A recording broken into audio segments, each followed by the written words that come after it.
The UFC 317 press conference just took place featuring Ilia Topuria, Charles Oliveira, Alexandre Pantoja, Kai Kara France, Beneil Dariush, Renato Moicano, Brandon Royval, Joshua Van, Payton Talbott, and Andre Lima. And I'm going to go through my reaction to that press conference in today's video, starting with a rant about the state of that press conference. I have a few things that I want to mention immediately. Before I even get into anything that was said by any of the fighters, why? Why is Canelo versus Crawford being promoted at our press conference? This is the UFC. This is MMA.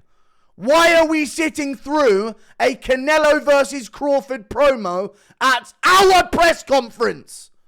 In our sport, not boxing. If I wanted to go watch boxing, I'd watch boxing. It's trash. And the only thing interesting about boxing is controversial decisions. Every single time. Do not promote Canelo versus Crawford on our UFC cards ever again. Other than that, the questions were retarded again by the MMA media. Wasn't happy with it at all. There were some moments that we can go through. Renato Moicano tried to make this entertaining. You have to give it to Renato Moicano. One of the very few fighters, and when I say one of the few fighters, Renato Moicano is he's the only fighter on the card that understands that the fans are actually watching the press conference to be entertained. I know.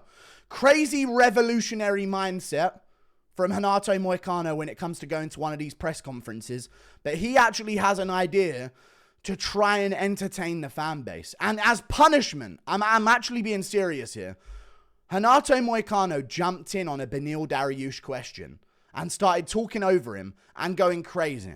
He starts really amping it up, and I'll get into some of the stuff he was saying. He was talking about, there's only one space for one old motherfucker here, brother, and I'm balding, so you should pay me your respect. And he starts going off Renato Moicano mode, and almost as punishment, I'm not over-exaggerating, as punishment for Renato Moicano trying to have high energy, he was never asked a question again. Because, and this is one of the big problems, the reason why Renato Moicano wasn't asked questions again is because there's a bunch of fucking Spanish people asking questions that are just trying to talk to Ilia Topuria because they love him and they're gay for him. What are we doing anymore? What are we doing? Is this an MMA press conference for International Fight Week, a UFC 317 pay-per-view press conference, Ilia Topuria versus Charles Oliveira, or isn't it? What is it? This is a massive deal. And the press conference questions are from random people with downs. Random people they found with downs. That are up there asking Ilia random questions in moments. They asked fighters the same shit. Someone in front of one of these media members. They aren't media members. They're just random people. Let's stop pretending. They're just random people that have either been in the circle of the fighter or know about stuff back. They're just randomers that have showed up. This is an International Fight Week press conference.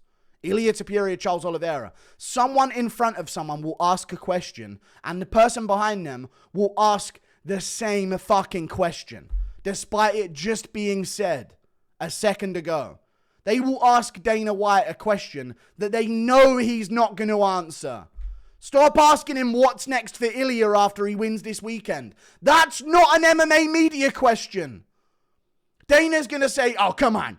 You guys know I don't make... We got to see what happens this weekend first. That's what Dana White's going to say to that question. Every time. You should know this by now. And the way they're phrasing that question even, what's next for Ilia after he wins this weekend? That's not a media member. That's a Spanish guy that's a fan of Ilia. That's a random Spanish Down syndrome guy who's a fan of Ilia Topuria that has made his way into the press conference to get a chance to speak with him. We're having a presser here. Anyway, Oliveira starts it off. Now I've got that out of my system, and I can actually get into the chronological breakdown of this press conference, because there were some moments. So Oliveira's up there saying, I don't want to finish him, I want to win. Now, I actually said that in my prediction video, that that's the mentality he's going to have, and that's why Ilia will have an advantage over him. Because for Ilia, and again, I mentioned this in my prediction video, I said, Ilia, the win is already guaranteed in his mind. That is such a superpower to have as a fighter.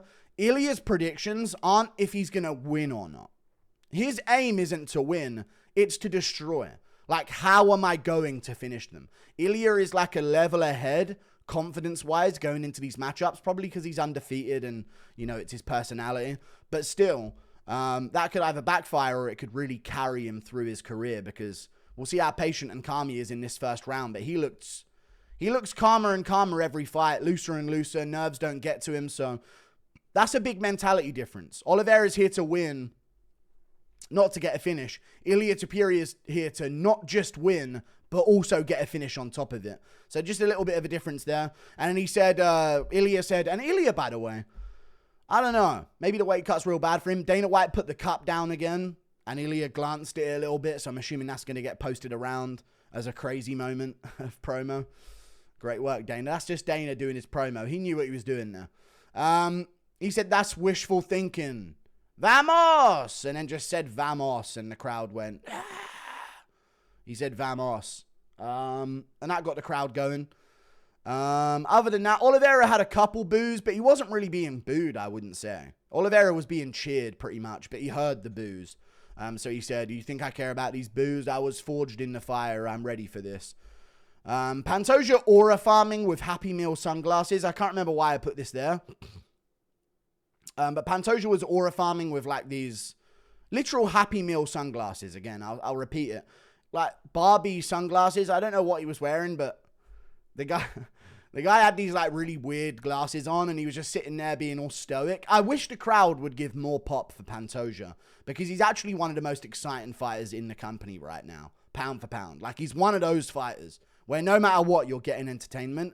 I think if Pantoja just sort of went up and got energized, people would match his energy so that he didn't look bad for it. But he just doesn't project himself out there. We'll get to Joshua Van speaking in whispers. Could barely hear a word Joshua Van was saying up there. Either way, this is where Moicano comes in. So this is when it starts. This is when the energy arrives to the building. So Dariush gets asked a question about something. I can't even remember what it was. And then Renato Moicano jumps in and says, listen to me, motherfucker. This fight is going to be a big fucking fight, brother. And I'm fucking old. And let me tell you something. This town has room for one old man, brother. And it's not you. And then Dariush says something like, we're going to find out. And Moicano, I think, says, tomorrow, motherfucker. Saturday, sorry, brother. Let me tell you something. And let me tell you something, brother. I'm 15 days younger than you, brother. And he starts talking about how he's 15 days younger. And Dariush responds with, hey, listen here, young man. You're going to be in for a rude awakening. Or he's saying something along that. We're going to find out. Because Dariush would never dare say something in any way offensive. So I think he said, we're going to find out. Because he didn't say, you're going to find out. Because that would insinuate that he believes he might win. And Dariush would never say something like that in the build-up to his fight. He's very, very, neutral. Beneil Dariush in the build-up of all of his fights. Even he doesn't know what's going to happen out there. Exact opposite of Ilia Topuria, it would seem. But Renato Moicano's still screaming on the mic. He starts standing up, amping himself up, and Dana White's laughing about the fact that Moicano's saying, let me tell you, even though I'm 15 days younger, I'm fucking balding, brother. So I am superior to you. And he starts talking about how superior he is to Dariush because he's got a receding hairline, and that makes him actually older than Dariush, and he needs to give him his respect, and starts going off. And then somebody asks him a question about coming off back-to-back losses with Dariush, or maybe some questions to Moicano about coming off of a loss, and Moicano gets angry. He actually got a little bit angry out there. He said, listen to me, motherfucker. I only lose to the best. Dariush, according to my accounts... Yeah, and this is crazy for a guy that isn't English in his first language. But he was trying to say, according to my accounts, Dariush is not the best. It's basically a Moicano version of, this is not a banger, and I know bangers, and I know bangers. That's what it was from Moicano out there. This is not a banger, and I know bangers. He was doing it like, I only lose to the fucking best, Islam Makhachev, and according to my data, Dariush is not the fucking best, brother. So he starts going off about all that. And he gets angry. So why the fuck you even say it to one of the media members? I think Oscar Willis was asking something completely irrelevant anyway. And Moicano just kind of like stormed his way in. And then Moicano says he was previously paid in Bitcoin before, and that's why he couldn't afford to lose. And now he's being paid in dollars, and he's changing the economy. And something along these lines from Money Moicano. So that was the only energy of the press conference, basically. That's all there was to the press conference. And it was a short 30-second window from Renato Moicano. There were another 19 and a half minutes left of the press conference where, no joking, nobody went back to ask about Money Moicano. Every other fighter's given him one-word answers or not answering the question whatsoever. Money Moicano's given him energy, so everyone in the crowd just doesn't bother going back to ask him another question. I don't get it. But Royval said, and this is the thing with Brandon Royval, so we'll get into this. Royval says he's going to pop out and remind people who he is. This is going to be like a y'all must have forgot. He was talking about something along those lines. The thing with Royval is, whenever he speaks, he does like this weird...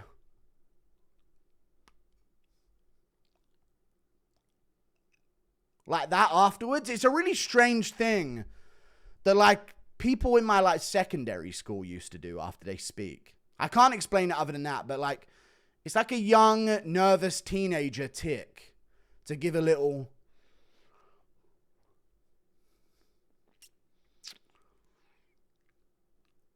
it's about time I go out there and pop out and give me y'all must have forgot kind of performance.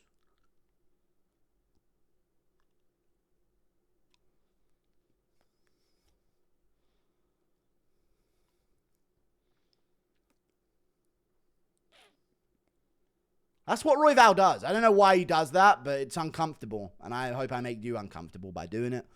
So that's Royval's line. He's going to pop out and remind people who he is. Joshua Vans, just in case you didn't realize, Joshua Vans looking for a finish, which is what the fans want. Ha ha ha ha. What's up, guys? I'm looking for a finish. I'm going to finish him. And he starts doing a look-off as well. I don't know what's going on with the younger generation. Maybe I don't know how young Brandon Royval is, but he definitely acts that way. Joshua Van is very young. I'm pretty sure he's like 23 years old, or 22 or something insane. I think he was born after the year 2000, which is crazy. Because I used to be fucking younger than every UFC fighter, and now I'm seeing people come along that are younger than me. And that's scary. That's very scary. I don't like that. Don't like that at all. I used to call a 25-year-old prospect Unk. Now these prospects are younger than me. Absolutely insane. But Joshua Van is just like, he refuses to speak over 1 decibel level. Very quiet Joshua Van. He's our little battle gnome though, so he doesn't need to be loud. Ilia Topuria promises a first-round knockout. The back and forth with Ilia and Charles was very respectful. But Ilia was undertoning it with, I am going to kill him though. Basically. That was basically the tone of the press conference. It was Ilia and Charles have a lot of respect for each other, but then Ilia kept chucking in, I'm going to kill him though in round 1. It's going to be easy. I'm going to destroy him in round 1. That was kind of what was going on. Other than that, Royval Van winner for a title shot, and Dana was like, what? What do you say? I mean, talk about disrespected, right? They're talking about Pantoja being disrespected as champ and all of that. Ilia Topuria knocks out legends so he can become one. That's what Ilia said when asked about why he keeps knocking out legends. Just in case you guys didn't know, Kai Kara-France thinks it's his time. He said that it's my time. When asked about what he thinks about belts going back to Australia and whether or not he wants to bring a belt back to New Zealand, he said, yeah, it's my time, just looking for the win, and it's my time. So that's what Kai Kara-France said.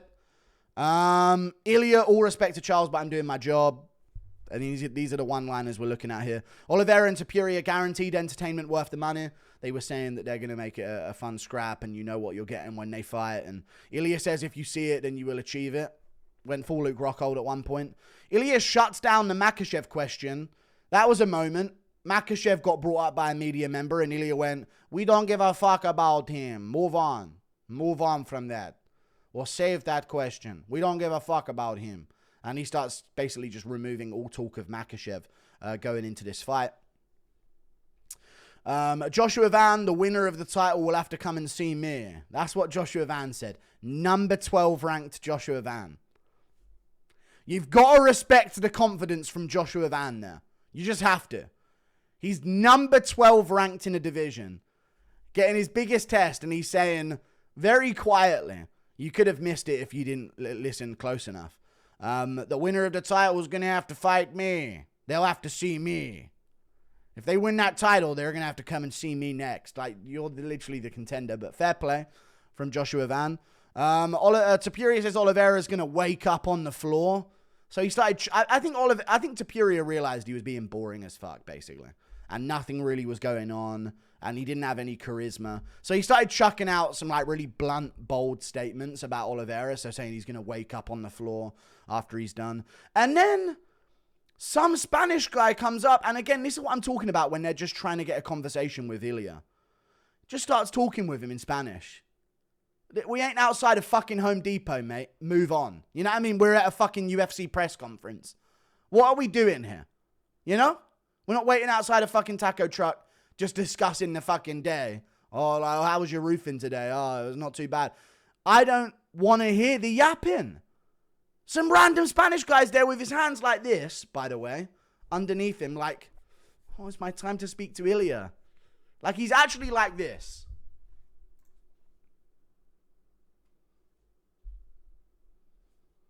Like a mum wincing at wanting her son to do well at a sport.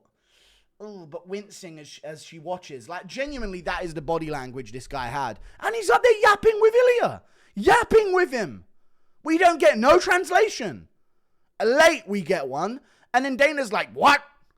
What do you mean I'd be upset if he got a KO? Like, they're asking, Dana, would you be upset if Ilia knocked out Charles as well? They're asking questions to, like, me and you are friends, Ilia. You know? Same thing with a Charles Oliveira fan that popped up. Asking questions as well. You know, someone asking Charles Oliveira about the lion inside him.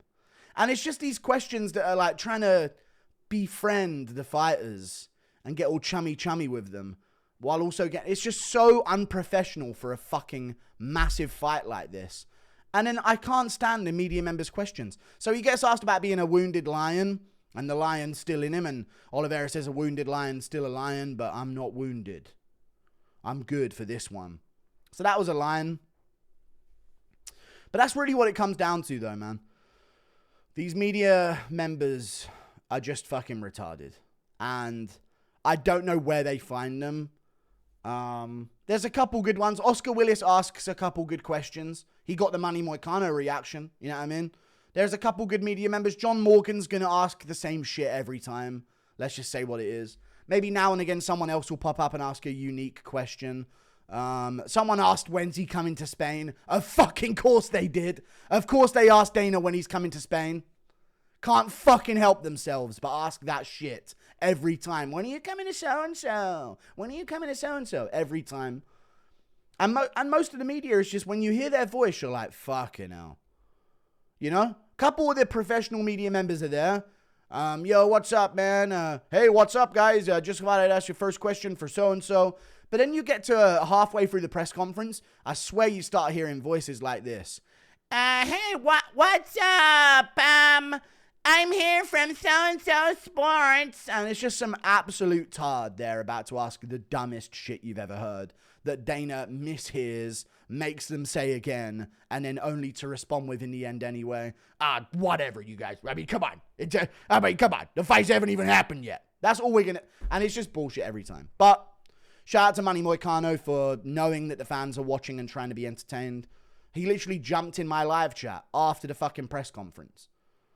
and just went, "What's up, motherfucker? That press conference was bullshit." He actually said, he was talking in my live chat at the press. Just being real. And I'm not glazing him because of that. But Moicano jumped into my live chat after the press conference face-offs were being done and was just typing about how shit the fucking press conference was. And how boring it was and how no one amped it up and he thought everyone was going to be amped. But no. No. That's that. See you later. Thank you for tuning in. Toodle pip. Goodbye. Oh, yeah, and Payton Talbott and Andre Lima were there. And I think they answered a question about whether or not they were going to win. And they said that it's... I think Payton Talbott said something like, "We're both hot," which is gay. So that's a joke I could have said in the video as well. People were saying that in the live chat, so... There you go. He said they were both hot and it's going to be fireworks. And that was Payton Talbott's big input. Unranked bantamweight coming off a loss, getting a big spot on the International Fight Week main card press conference position. It's going to be fireworks, guys. Thanks, Talbott. See you later, guys. Goodbye.